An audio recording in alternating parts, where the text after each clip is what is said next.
Pendwa mtazamaji na msikilizaji, Kanisa la Waadventista wa Sabato kila mwaka mwanzoni mwa mwaka huwa linakuwa na siku 10 za maombi. Hivyo nichukue fursa hii kukualika katika siku hizi nzuri, njema na bora.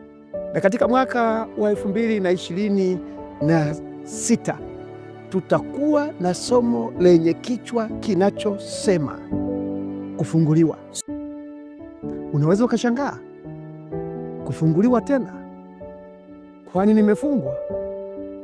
Unaweza ukafikiri haujafungwa, lakini nataka nikwambie kwamba unahitaji kufunguliwa.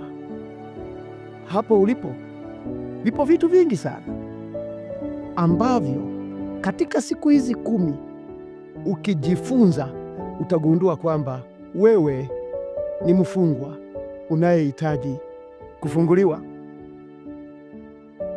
Hizi siku 10 za maombi ni siku ambazo tunaenda kwanza kumwalika Roho Mtakatifu. Kwa nini tumwalike Roho Mtakatifu? Ndiye aliye na uwezo wa kubadilisha maisha yetu katika ulimwengu huu tunaoishi.